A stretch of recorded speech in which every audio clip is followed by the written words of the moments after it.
경포대에서 만난 비키니 삼총사 두 번째 이야기. 그렇게 저는 연두색 비키니에게 말을 건넸습니다. 잘 자요. 오늘 즐거웠어요. 웃음 웃음. 전 다 된 밥에 재를 뿌려버렸습니다. 이 분위기에서 상상할 수도 없는 말이었다는 거 저도 너무나 잘 알고 있습니다. 그랬더니 연두색 비키니 입이 뚝 벌어지면서 아니 자긴 뭘 자. 오빠는 그냥 한 잔 더 먹자. 어떻게 오빠는 이 상황에서 잘 자라고 하냐? 라고 말했습니다. 이 상황에서 여러분은 뭐라고 답하시겠습니까? 제 대답은 미안해요 였습니다. 이어서 연두색 비키니가 제 손을 덥석 잡더니 자기 숙소로 절 데리고 들어갔습니다.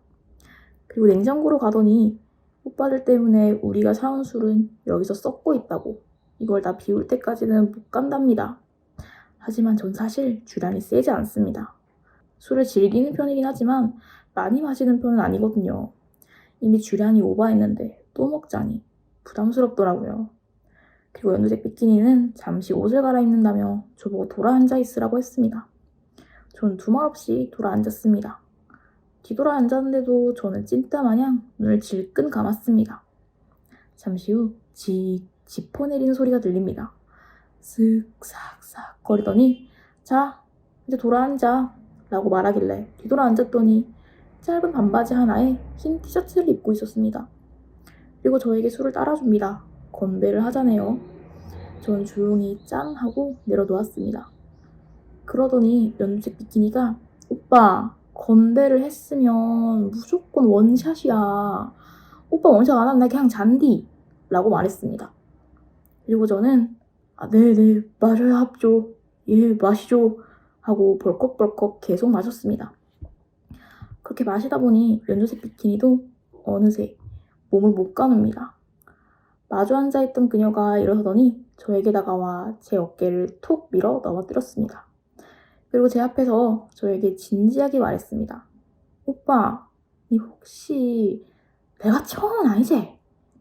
이게 무슨 소리인지 아니 그냥 낯 좀 가리고 오늘 처음 본 사이라 불편할 뿐인데 그렇게 저는 그녀에게 아니라고 고개만 휘저었습니다. 그랬더니 그녀가 하는 말이 뭔가 조심스러우면서도 다정하게 챙겨주고 항상 짐승 같은 놈들밖에 없었는데 이렇게 세심한 사람은 오빠가 처음이다 라고 말하면서 흐느껴 울더라고요. 진짜 저는 그냥 성격이 이런 것 뿐인데 단단히 착각을 했더라고요. 제 머릿속으로 둘째 딸 이름까지 생각한 것을 알게 된다면 충격을 받을 텐데 근데 뭔가 그녀가 우는 걸 보고 있으니 마음이 아프더라고요. 자세한 사연은 모르겠지만 안타깝다라는 생각이 들었고 달래줘야겠다라는 생각을 하며 연두색 비키니를 꼭 안아주었습니다. 그렇게 저와 그녀는 정말 잊지 못할 시간을 보냈습니다. 허허. 그 분위기가 진짜 연인 같았고 누가 보아도 그냥 사랑에 빠진 남녀였습니다. 그렇게 빨간색과 검은색이 왔고 저를 이상한 눈빛으로 쏘아보더군요. 그렇게 저희는 다음에 다시 숫자를 맞춰서 다시 만나서 함께 놀자 약속을 하고는 비키니 삼총사와 헤어지려 하는데 이렇게 하룻밤의 불장난으로 헤어지긴 아쉬웠는지 연두색 비키니가 제게 말을 했습니다. 오빠 나랑 같은 방향 알가? 휴게소까지 같이 가자. 저는 친구에게 제 차키를 건네고는 검정색 빨간색을 태우고 가라 하고 땡땡 휴게소에서 만나자고 했습니다. 검정색 빨간색은 됐다고 자기들은 그냥 서울까지 버스 타고 가겠다고 했습니다. 그럼 터미널까지라도 태워주겠다고 했고 친구놈은 검정색 빨간색을 태우고 먼저 갔습니다.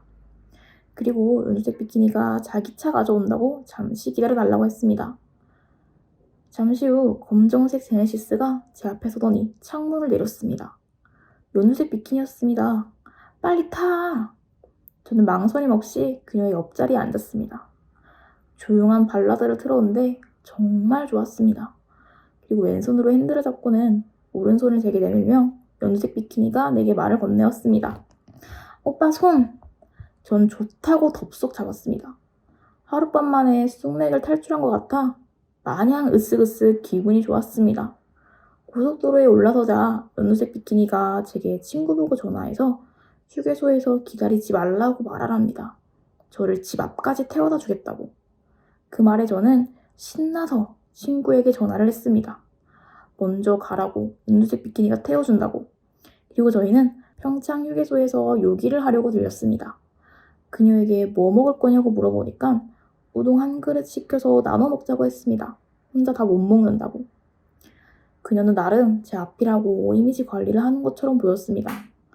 그런 그녀가 마냥 귀여웠습니다. 우동 한 그릇 갖고 닭살 떠는 게 10커플 부럽지 않았습니다. 그렇게 휴게소에서 우동을 먹고 커피를 마시고 꼴값을 떨 수 있는 걸 다 떨었습니다. 그러다 보니 휴게소에서 들어온 지 1시간이 넘었습니다. 그러기에 서둘러 발길을 돌렸습니다. 다시 운전을 하는데 연두색 비키니가 저에게 졸리다고 말을 했습니다. 저는 괜찮으면 내가 대신 해줄까? 라고 물었더니 그녀는 뽀뽀 한번 해주면 잠이 깬다고 했습니다. 전 또 마냥 좋아서 볼을 살짝 깨물듯 그녀에게 뽀뽀를 해주었습니다. 그렇게 꼴값을 떨며 세상을 다 가진 것 같았습니다.